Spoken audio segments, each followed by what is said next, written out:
I studied English for 20 years already. And I was once dreaming about when would I be fluent in English. Why didn't anybody tell me this 10 years ago when I studied English? Intro của Hannah. Alright, let's have a chat, shall we? I've prepared a cup of tea and I have a comfy seat here so I can speak with you all.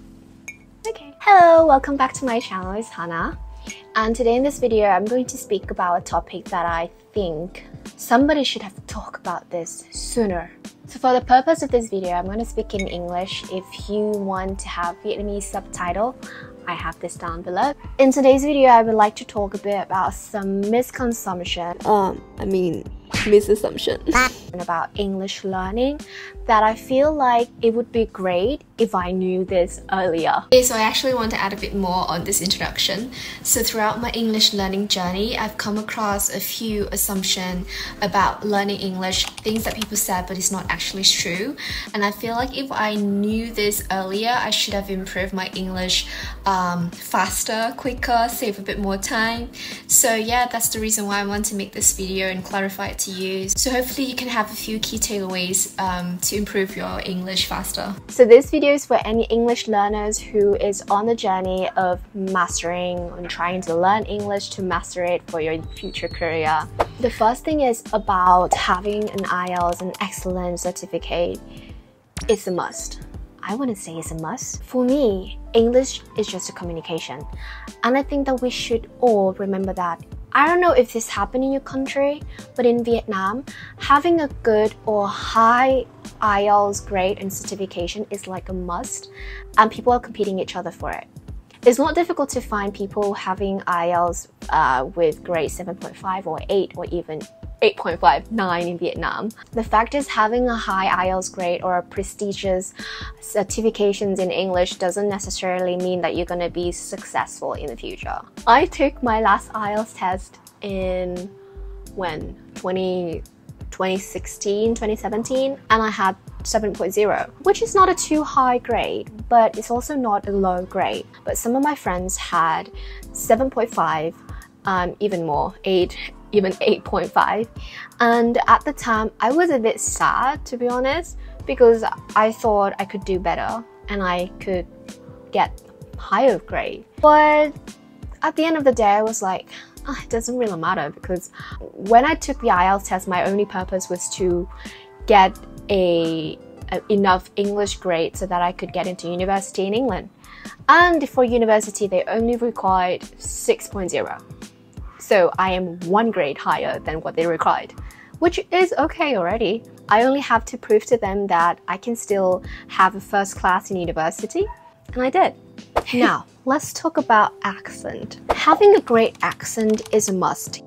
It's good for you to sound like either an English or an American or an Australian, whatever. But it's not a must. But having an accent indeed does help your conversation and your speaking sounds more natural, and it helps other people to understand you better.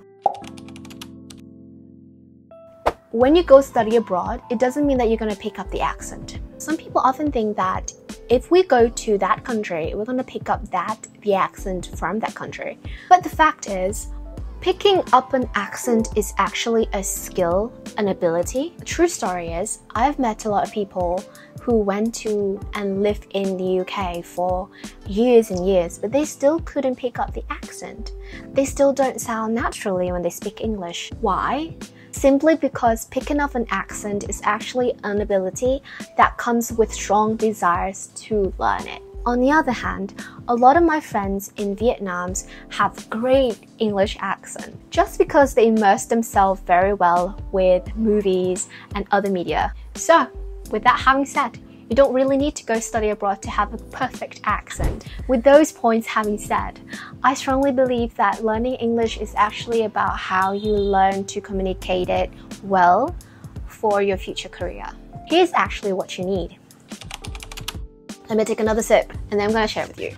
First, the right accent. I believe the right accent is the one that ensures other people understand you clearly. It's not about mimicking a specific regional accent perfectly. It's about clear pronunciation and correct intonation. An understandable accent bridges the communication gaps and avoid misunderstandings. When you pronounce words correctly and use the right stress, you'll help the listener to understand you better and you'll sound intelligible to others. For the longest time, I didn't truly understand the importance of stress. Let me tell you a story that I experienced when I was 17 or 16.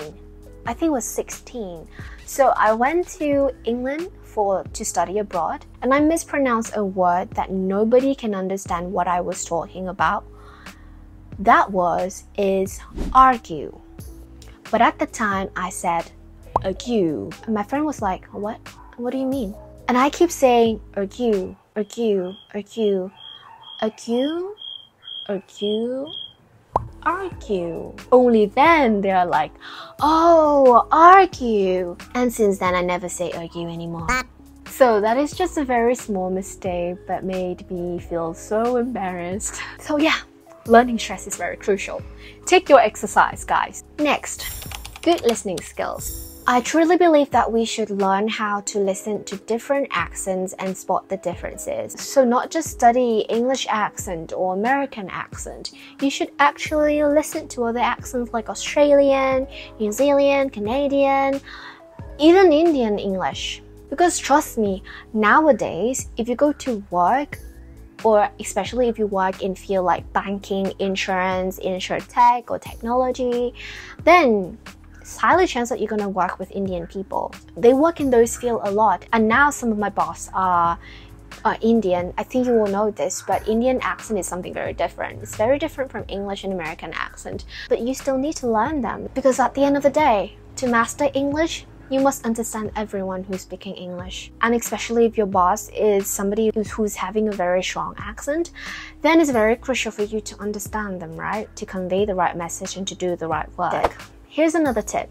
Don't just study listening on workbook or on other English learning sources, because learning English from those sources is just like you're learning easy English. Because those materials tend to give you easy English to understand. The fact is, in real life, you're going to be encountering with different people from different region and country, and they're going to have different accents. So the best way to practice listening is actually to watch movies. Yay, very interesting. So watch a lot of movies, a lot of sitcoms and comedies, drama, just like The Big Bang Theory or Friends, for example. Other kind of movies that are going to help you to be exposed with real actual English conversation so that you can familiarize yourself with slang words and different accents. Unless you are fortunate enough to meet people from around the world, like you're traveling, then yeah, watching movie is a really good way. Making your conversation natural is also a key. And one trick is to use exclamation. Exclamation words helps you to express spontaneous feelings or reactions, and therefore it helps you to create more lively and authentic conversation. Things like, oh, really? Oh, yeah. Or if you can put it in some word like, oh, interesting. I see. It will help you to have a more natural conversation. This sounds easy, but actually it's very hard to do in real life, especially if you don't often have conversation with English native speakers, because if you don't speak to them like often, you'll find it a bit awkward to do those kind of things. You'll feel not very confident. So the best thing to practice is to actually practice speaking English with native speaker. So my advice is try to get as many chance to speak directly with them as possible. Know the words that you need to know. Trust me, when I studied IELTS, I came across a lot of words that I don't use now. So in real life conversation, you will need to know the words that you need to know. Basic words, something that make your conversation sound simpler. And for work, you need to know the terminology that is related to your field. You wouldn't want to sit in a meeting and be clueless about whatever is being discussed. Trust me, the feeling of not understanding a single thing while everyone does is very bad. And I experienced this when I was in my first media class ever when I was in the UK. When I was 16, I was in a lesson and my teacher was saying things, and he had a very strong English countryside accent that I couldn't understand, and he also used a lot of slang words and terminology that I couldn't understand. And believe me, I felt very embarrassed and I felt very disappointed about myself, even though before that I was completely very confident about my English and listening skills. The reality is never that easy. So that's another reason why you should learn English in different sources, not just from the English workbook. And last but not least, learn how to make jokes. I think joke and sense of humor is very important in conversation in general. And learning how to make joke in English is also very crucial. In natural English speaking, we tend to minimize the age gap and making interactions more equal. You'll notice this especially in the workplace. It's because in English we normally use you and I, so the differences in the age gap is just less apparent. And including your boss, everyone can sound like a friend to you. When I speak with foreigner, even if he or she is above 30 or 40, I still feel like they are my friend. Of course, this is varies in different culture and company, but in my experience, I'm very fortunate to meet bosses and people and colleagues who are treating me very equally. They actually don't expect me to call them Mr. or Mrs.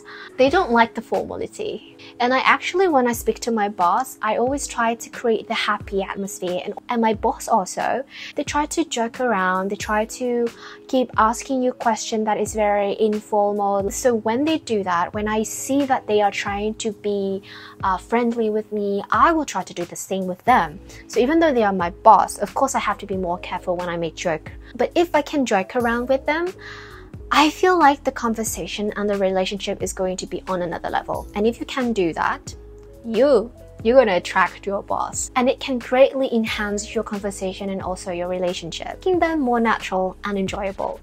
And the only way to learn how to make joke, how to have these funny, humorous conversation is to actually watch a lot of movies and videos.